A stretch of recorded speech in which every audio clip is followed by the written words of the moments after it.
Perkenalkan, nama saya Gede Sendarnis Wardana dengan NIM 201202021007 dari Prodi Pendidikan Bahasa Inggris, Rombol 21, dengan dosen pengempu Dr. Inyoman Dika MSI akan mempresentasikan UAS Agama Hindu.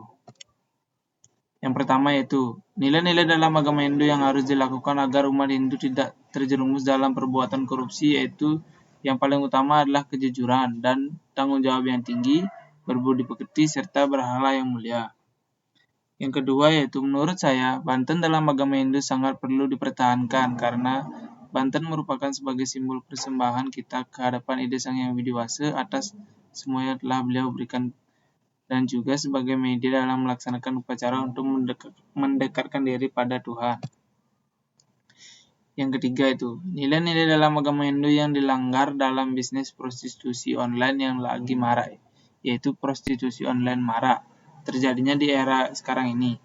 Tentu saja hal tersebut merupakan suatu hal yang tidak baik dan tergolong suatu hal yang negatif.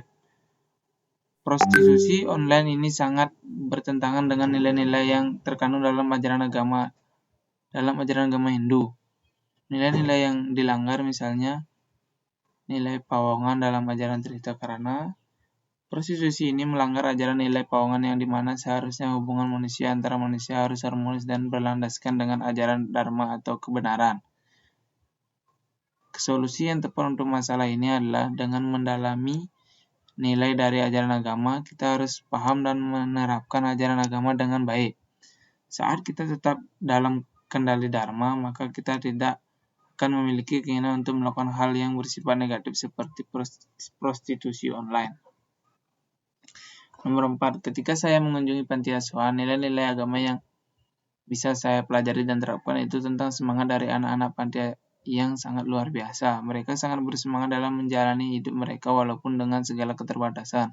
Selain itu, sikap mereka yang cenderung sopan dan santun dalam beretika. Contohnya, ketika saya datang, mereka menyambut dengan senyum dan sapa yang ramah dan raut muka yang penuh semangat. Yang kelima yaitu manusia hanya dapat memperoleh ketentraman batin bila ia mempunyai kepercayaan yang teguh kepada Tuhan dan rasa pasrah sepenuhnya. Hanya orang-orang semacam itulah mendapat penghargaan yang tinggi di dunia. Apakah ada hubungan kepasrahan dengan sifat korupsi pada manusia? Menurut saya, kepasrahan dan korupsi sangat erat hubungannya. Orang yang pasrah cenderung akan melakukan hal-hal yang hanya mementingkan dirinya sendiri tanpa mempertimbangkan risiko yang akan dia dapatkan seperti korupsi. Contohnya, yaitu ada seorang pegawai kantor yang pasrah dan melakukan korupsi. Dia hanya mementingkan uang yang ia dapatkan dan tanpa mempertimbangkan risiko yang akan ia dapat dari perbuatannya tersebut. Yang keenam yaitu dalam konteks pemujaan, manusia hanya akan dapat menyadari kebenaran bila memupuk keselarasan dalam pikiran, perkataan, dan perbuatan. Kurangnya keselarasan di antara ketiga hal ini sama saja dengan dusta. Orang semacam itu tidak dapat mencapai kesempurnaan hubungan pernyataan itu dengan yoga dan pranayama yang Anda temukan dalam pengkajian Center Yoga selama ini. Hubungan antara ketiga pernyataan tersebut dengan yoga dan pranayama adalah agar ketiga hal tersebut dapat tercapai atau selaras dengan melakukan yoga-yoga dan penenangan pikiran agar pikiran selalu baik dan selaras. Dalam bab tentang bakti dalam kitab Bhagavad Gita dikatakan bahwa waktu adalah unsur yang paling penting dalam hidupmu. Krishna mengajarkan dalam Gita bahwa walaupun engkau tidak begitu berhasil melaksanakan ketidakterikatan dengan benda-benda duniawi, jika engkau melaksanakan semua pekerjaan dan kewajiban seperti sembahyang, mempersembahkan segala yang kau kerjakan kepada Tuhan, maka hidupmu akan diberkatinya. Apakah makna ungkapan Bhagavad Gita yang dimaksud?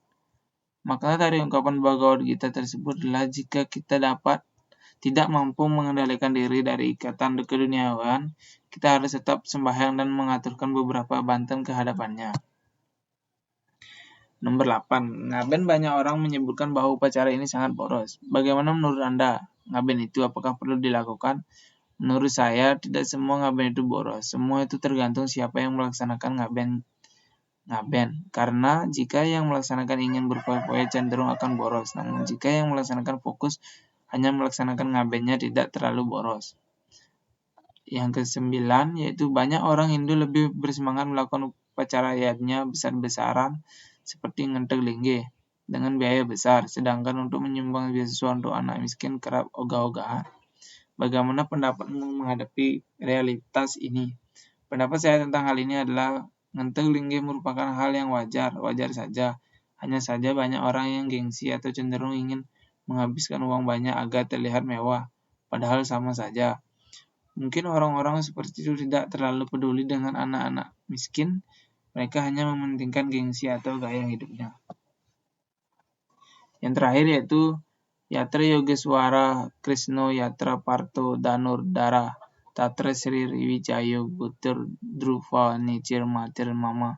Artinya di mana ada Krishna penguasa yoga dan Arjuna yang bersenjatakan busur perkasa, di sana ada kesejahteraan, kejayaan, dan kemuliaan dan moral yang langgeng.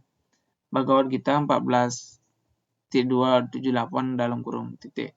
Berikut contoh untuk pelaksanaan dalam kehidupan sehari-hari. Contoh pelaksanaannya dalam kehidupan sehari-hari yaitu ketika kita punya sikap yang jujur, penuh tanggung jawab, perkasa, atau bekerja keras, saling tolong-menolong, maka kita akan mendapatkan kesejahteraan dan balasan baik dari Tuhan.